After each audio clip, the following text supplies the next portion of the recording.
A blessed day to everyone. I am Adrian Mercado. Currently, I am a Bachelor's of Science in Electronics Engineering student at Quezon City University. Alongside my studies, I also serve as the Junior Youth Treasurer and active member of Quezon City Gospel Choir. We all know that balancing studies and serving God is hard, especially when you need to maintain high grades.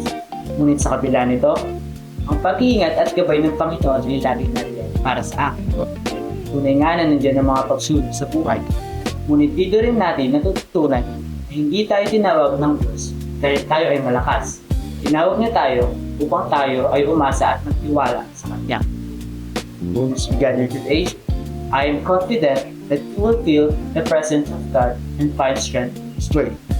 Let us stay open to receiving the wonderful blessing He has prepared for each Pisces.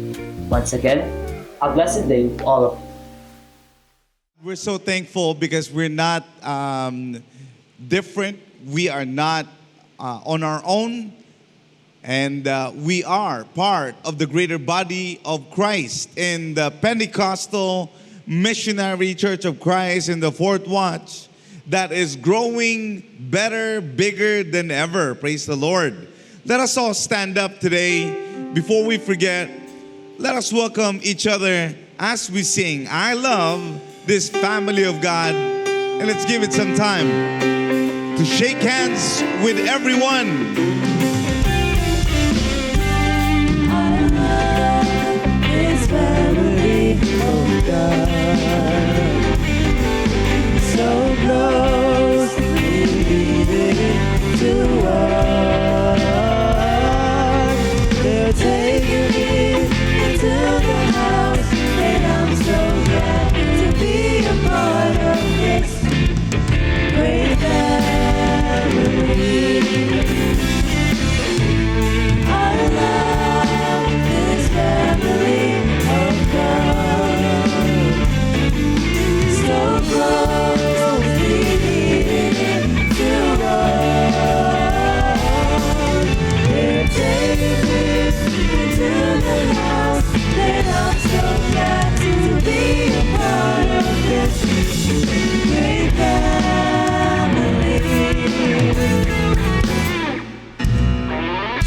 Glory to God. Praise the Lord. We can all sit down, and we are thankful for the beautiful topic for our Fourth Watchers Month, which the church is being fortified and rich and celebrated. These things are all synonymous, and they are connected to each other. There's no such enrichment without fortification, and none of these things would be celebrated if it's not fortified and enriched. Mahalagang bagay mga kapatid, ito yung napagkakasunod-sunod natin. At ngayon sa ating pagtitiyaga, sa ating pagsamba, mahalagang bagay na ang mga bagay na ito ay magkakasama at magkaakibat. At sa ating pagdidiwang ng Fourth Watchers Month of August, ito ay nagpapatuloy sa loob ng iglesia. Narito at napakinggan natin ang napakagandang mensahe ng ating Apostol Jonathan Ferriol kung bakit nga ba ang Iglesia ni Cristo ay nagpupugay at nagdidiwang ng Fourth Watch Month.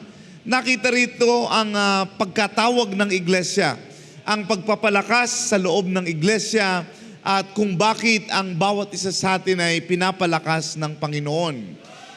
My message today comes from the book of Philippians chapter 1 and verse 7 to 11. 7:11.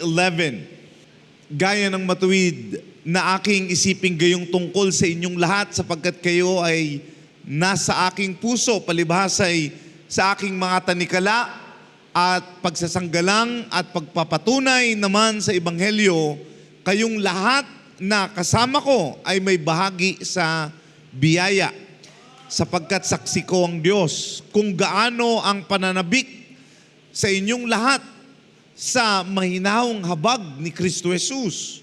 Ito'y dinadalangin ko na ang inyong pag-ibig ay lalo't lalo pang sumagana nawa sa kaalaman at sa lahat ng pagkakilala upang inyong kilalanin ang mga bagay na magagaling, upang kayo'y maging mga tapat at walang kapintasan hanggang sa kaarawan ni Kristo, na mga puspos ng bunga ng kabanalan na ito sa pamamagitan ni Jesucristo sa ikaluluwalhati at ikapupuri ng Diyos. Ito ang napakagandang mensahe ni Apostol Pablo sa mga bagong taga-iglesia ni Kristo sa Pilipos. At itong mensahe na ito'y pinamagatang, kapatid, kabahagi ka. Ito ay napakagandang bagay, mga kapatid, na tayo ay kabahagi sa iglesia ni Kristo, na tayo ay pinalalakas. As a matter of fact, kayo ay kalakasan sa bawat isa. Sabihin mo sa iyong katabi, kalakasan ka. Ang pagpapalakas, how you fortify each other in the church is the work of the Lord and how He added. If you remember the commercial of Birch Tree. Birch Tree Milk. The Nido commercial, the Nestle commercial. These are what every child needs. Ito ang mga kailangan ng mga batang lumalaki. No? Sa Pilipinas, United Tiki-Tiki. You cannot be without. You cannot be without star margarine. You cannot be without the fortification of cherry fire if you want to grow tall. No? Ito ang mga bagay na nagpapalakas. Ito ang nagdaragdag in the Bible, in the Old Testament. Ganito nagpapalakas, no? 2 Chronicles 11:10, 12. 2 Chronicles 11 verse 10 to 12. Verse 11. At kanyang pinagtibay ang mga katibayan, mga nilagyan ng mga pinunong kawal at saganang pagkain at langis at alak. At sa bawat bayan, siya ay naglagay ng mga kalasag at mga sibat at pinatitibay niyang mainam ang mga yaon at ang Huda at ang Benjamin ay ukol sa kanya. Ganito mga kapatid, pinagtitibay ang isang bayan. Number one, binibigyan ng mga kawal. May mga kapitan. Binibigyan ng pagkain. Binibigyan ng langis at alak. These are one of the most essential thing in any city, on fortified city, yung pinalakas na bayan, no? That you need support, you need captains, you need soldiers to defend the city. And just like in any war, in any defended, fortified city, there will always be enough soldiers to defend. That you had to defend, you have to strengthen the accord. Mga kapatid, sa ayaw nyo't sa gusto, ang inyong pakikisama sa gawain ng Panginoon ay nagpapalakas.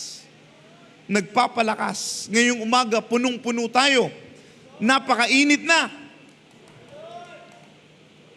Ngunit ang inyong presensya ay nagpapalakas. Sino sa inyo lumalakas pag nakikita mga kapatid? Hindi kayo nanghihina. Nariyan ang pagkain. Sapat ang pagkain. Now, if we're going to war, there's gotta be food. You need to have food by the grace of God in the church that man shall not live by bread. Sino sa inyo pinalakas na ng salita ng Diyos? Maaring nagugutom kayo. I want you to know this, that hunger is part of life. Nung kayo ay magutom, mas maganda yung nagugutom minsan. Sino sa inyo bawal magutom? Bawal magutom? No. Hunger is essential part. The feeling of hunger means you need to be filled. You need to be supplied. Mga kapatid, pag hindi ka nagugutom, may problema ka. Yes. Hindi ka na nagugutom, that means your body is working 24/7. Walang tigil. Ang iyong katawan na pagdadigest. Oh my goodness. Nakalagay dun sa things to do ng katawan mo, digest. Hindi ka na nagugutom. Bakit? Kain ka ng kain. Salamat sa Panginoon. No? There is time to eat and digest. And that, brothers and sisters, is how we are being strengthened. That in the church, there is enough food for you to be strong. And mahalaga tayo nagugutom palagi. Na hinahanap natin ang salita ng Diyos na nagpapalakas. Dahil may dalawang bagay ang lumalakas sa tao. Number 1, ang laman. Number 2, ang espiritu. When your body is strong, no doubt, you can do just about anything. But let me tell you this, maraming mga tao ngayon ang mas malakas sa atin. Ngunit walang kakanyahan maglingkod sa Panginoon. Yung iba, kahit natulog na ng mahaba pagdating sa church, hindi na natutulog. Praise the Lord. No? Ang mahalagang bagay that on Sunday morning, you have the strength. May lakas ka. Sino sa inyo may lakas magpuri sa Panginoon? You gotta have the power. The Spirit of God is given to us by enablement. As a matter of fact, the first thing that God has given us is power. The church is empowered. The first thing that fortifies the church in the book of Acts chapter 1 verse 8 says, and you will receive power. Say it to the one next to you, power. Oh, I wish we have Pastor Presbyter Paulie Mendoza with us.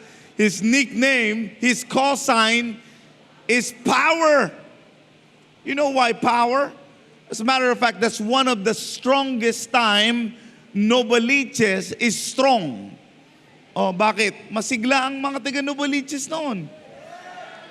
Pero kailangan imbitahan natin ulit si Power dito. Bakit? Sa ating panahon, mas malakas ang mga taga Novaliches. We're getting used to it. People are standing up now. It's good to stand up. It's good to jump for God. As a matter of fact, we're on live stream right now, may mga kapatid. You know why we don't stop live streaming? Kasi may mga kapatid na nasa banig ng kahinaan. May sakit. And we pray for them. This is why we don't stop standing up for Jesus. We don't stop doing the work of God. We don't stop evangelism. We don't stop praising the name of the Lord. We don't stop praising. We don't stop giving. We don't stop believing. The Holy Spirit, John 14 verse 26. I want to read this in Tagalog. Dadapwat ang mang-aaliw sa makatwid bagay ang Espiritu Santo. Nasusuguin ng Ama sa aking pangalan, siya ang magtuturo sa inyo ng lahat ng mga bagay at magpapaalala ng lahat na nasa iyo'y aking sinabi. May mga aliw. Sino sa inyo inaaliw ng banal na Espiritu? Na kayo ay pinalalakas ng Panginoon. The Spirit of God is given to us, and this is one of the most important things in the church because in the church there is the Spirit that works within us. And I thank the Lord for you being here right now dahil inakay tayo ng banal na Espiritu. Sino sa inyo masaya, nakarating, nakatapak sa bahay-sambahan? Let's make it a point na you can stand up, nobody's gonna get angry at you. Nakatapa ka sa bahay-sambahan.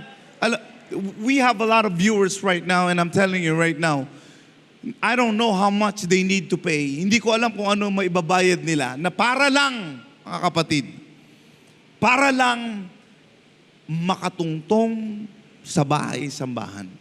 David said that I would rather be in the house of God. Better is one day in your courts than 1,000 elsewhere. Alam nyo, napakagandang biyaya.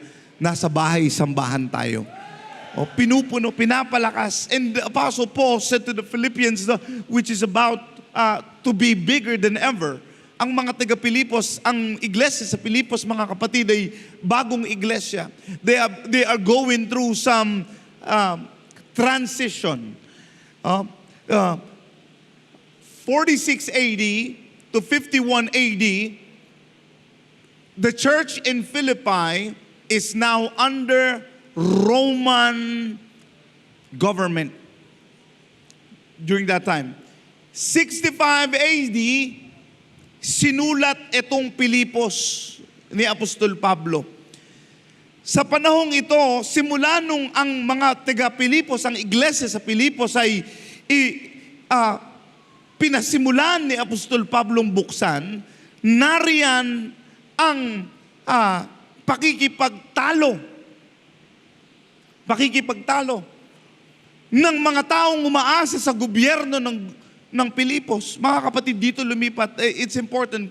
Philippi is important for the Roman government, for the Roman civilization, because dito naglipatan, dito nagpunta, naglagay ng mga malalaking mansyon ang mga Praetorian guards, ang mga sundalo, mga kapitan, mga general, mga senador na magre-retire. Dito ako. Maganda itong lugar ng Pilipos, mga kapatid. At dito, biglang yumaman, umunlad, naging Beverly Hills ang Pilipos, mga kapatid. Umangat. You guys haven't been in Philippi, but thank God we have a media team could show you the Philippi in the time of Paul. Pilipos, Philippian place, city, the Philippian city in the time of Paul was going up. No? Ito ang bagong lugar, parang dito sa Pilipinas, parang Taguig to. Taguig, no? Minus the flood control. Taguig, ibig sabihin maangat, maunlad, no? Maunlad to. At dito mga kapatid, umaasa ang mga kapatid sa Pilipos na ang pag-asa lamang nila ay itong gobyerno na bago dito sa Pilipinas, sa Pilipos, na ang pag-asa lang nila ay umanlad kasi, guys, andito na yung mayayaman. No? Pero mga kapatid, ipinapakita ni Apostol Pablo na ang pag-asa ng mga kapatid sa Pilipos ay hindi sa tao, kung hindi sa Diyos. Philippians chapter 4 verse 9, that I could do all things through Christ who gives me. We got the power. May kapangyarihan ka. That the Philippian church needs to have the power. The power to what? Well, as we go back to Philippians chapter 1, in verse 9, ito ang dapat pinalalago. How we fortify ourselves in the church, that we need to grow in love, abounding in love. This is not a normal love. This is not your ordinary love. This is not ordinary love, Sister Jackie. This is not your normal love. This is the Christ-like love where you can love the unlovable. Let me read that. Matthew 5:43 to 44. Narinig ninyong sinabi, ibigin mo ang iyong kapwa at kapuotan mo ang iyong kaaway. Dadapwat, sinasabi ko sa inyo, kapatid, ibigin ninyo ang inyong kaaway at idalangin ninyo ang sa inyo'y nagsisiusig. Mahalaga mga kapatid, ibigin natin. Love your neighbors. Amen. That's easy. Love your neighbor. Lalong-lalo na kung ang neighbor mo yung basher mo. No? But love them. But even better, love your enemies. We are living in a time where you don't know what truly people feel and what truly people want. There are people with different motives, but nevertheless, your love knows no bounds. You got to love them. You got a space for love. Mahalin mo ang iyong kapwa. By the grace of God, tonight, are you guys ready? Are you ready for tonight? Tonight is our ESS 4 in Santa Lucia. Pag ganito tayo karami mamaya, malalaman ng buong taga Santa Lucia, ang dami palang Fort Watchers. Bakit? May pag-ibig. Mas mahal mo ang gawain ng Panginoon. Mahal mo, hindi mo siya pinapabayaan. Ako, marami na ron, marami na. Hindi, mga kapatid, mahalin mo ang gawain, mahalin mo ang iglesia. Ang nagmamahal sa iglesia, nagmamahal sa Panginoon. Say it to the one next to you, I love you, bro. I love you, sis. Yan. Ako, mahal kita. Sabi mo, hindi kita iiwan.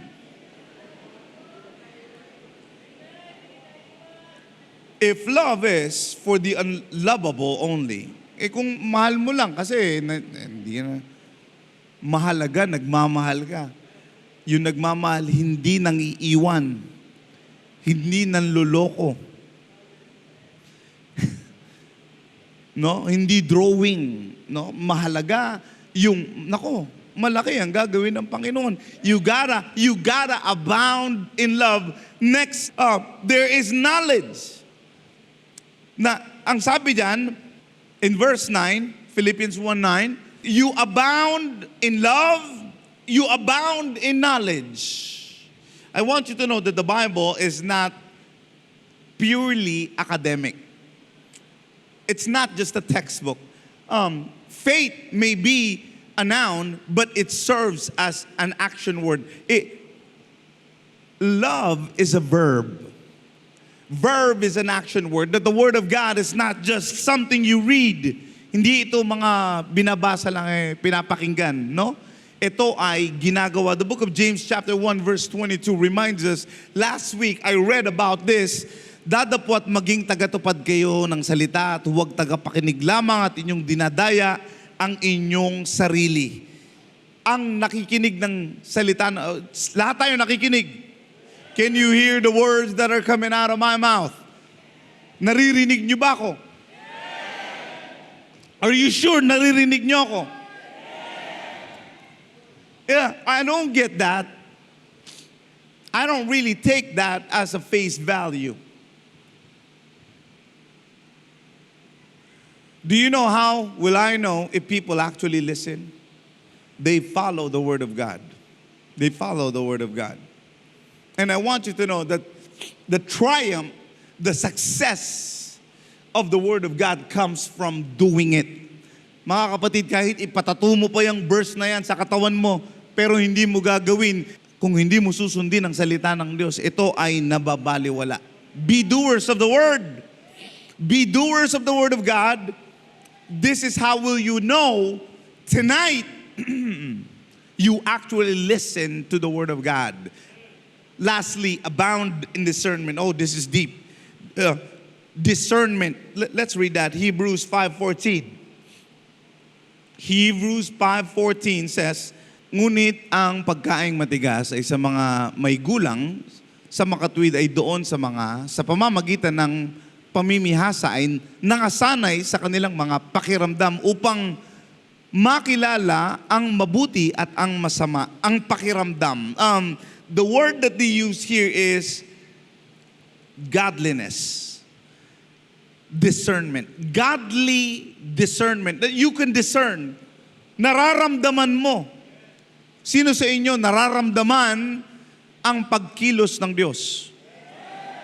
Sino sa inyo nararamdaman na ang Diyos ay gumagawa?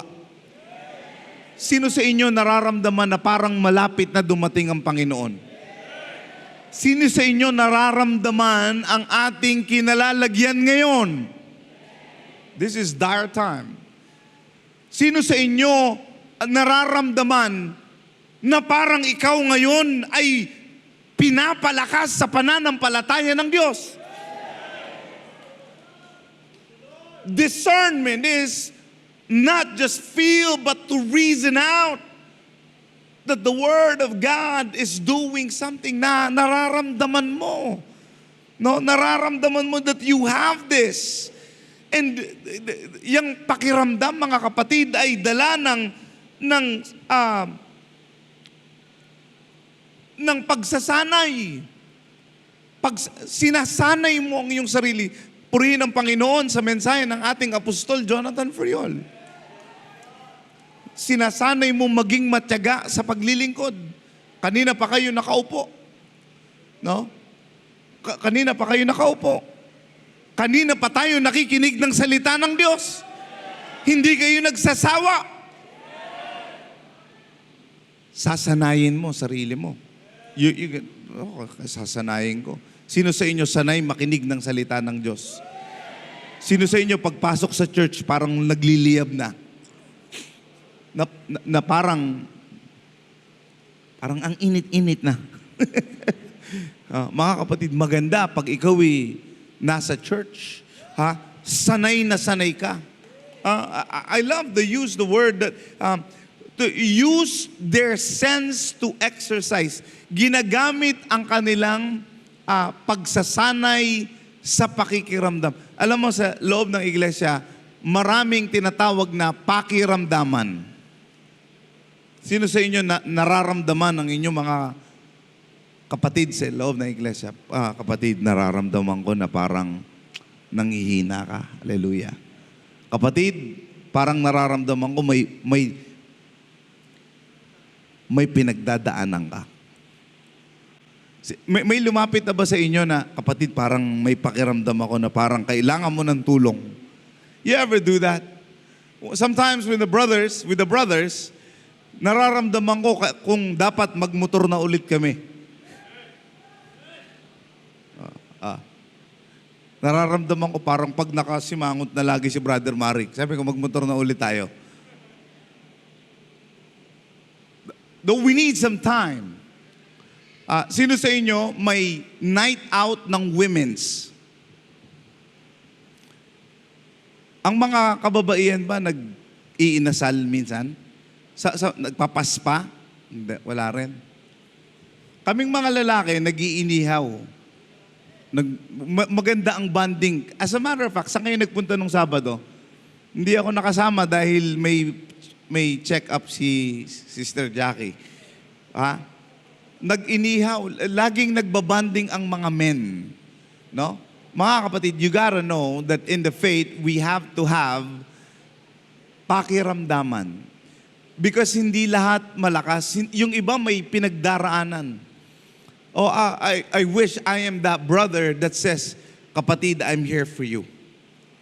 This pakiramdam, mga kapatid, ay ang iyong pagkakilala sa paggalaw ng banal na spirito sa loob ng iglesia. That this Word of God comes to you with a greater maturity and a greater transparency na ito ay naiintindihan mo. Discernment comes from the mature. Yung pakiramdam, I love it. We have all the mothers here today. Magsabi ng amen, mga nanay. We have what we call mother's intuition. That they know. The moms know better. When the mom says yes, usually it's true. Pag sinabi ng mga nanay, no? Bakit? Alam nila. May pakiramdam sila. No? Mga kapatid, ang pakiramdam natin sa paglilingkod sa Panginoon ay galing sa pagsasanay ng salita ng Diyos. Kasi alam ng Panginoon ang mangyayari. Sinabi na rito. Kaya mga kapatid, nagpapasalamat tayo sa Panginoon. Sa Iglesia ni Cristo, pinapalakas ang pakikiramdam, yung discernment. It's deeper. It's a deeper study. It's a deeper understanding of the Word of God. Lumalago tayo mga kapatid, pinapatibay tayo sa pananampalataya at higit sa lahat tayo pinatitibay sa pag-ibig. Bakit? Ang ating gagawin ay napakahalaga. Ang Iglesia ni Cristo sa ika-4 na pagpupuyat ay handa at sobrang abala sa pangangaral ng salita ng Diyos na magdadala ng kaligtasan, na magbabago ng buhay, magpapagaling ng mga may sakit. Mga kapatid, tayo sa loob ng iglesia, mahalaga ang ating paglilingkod sa Panginoon. ang ating pinagkakaabalahan ay walang iba kung hindi ang gawain ng Panginoon. Yung iba sa atin, wala nang buhay. Ang buhay lang ay paglilingkod. Bakit? Malapit na dumating ang Panginoon. Alam natin na sa ating panahon, pasama na ng pasama. Delikadong delikado, padilim ng padilim. Ang sabi ng Biblia, darating ang gabi at wala nang makakagawa. Ngunit tayo nagpapasalamat sa Panginoon dahil alam natin ang Diyos ay mas may higit na magagawa. Alam natin na sa ating panahon marami pa ang maliligtas. Salamat po, O Diyos. Ikaw ay mahabagin at patuloy na tumutulong sa amin. Pagningasin mo, O Diyos, ang aming pananampalataya. Na ang aming mga salitang napapakinggan ay hindi lamang tinig o alingaw-ngaw, kundi tunay na nagpapalakas ng aming katawan at ng aming espiritu sa paggawa at pagsunod sa iyo. Na hindi lamang ito, O Diyos, napapakinggan kung hindi bagkus ginagawa sa aming buhay. Salamat, ikaw pa rin ang nangungusap. Salamat po, O Diyos, ikaw pa rin ang nagpapalakas. Tulungan mo ang bawat isa lumago sa pananampalataya. Sa pangalan ni Kristo Jesus. Amen.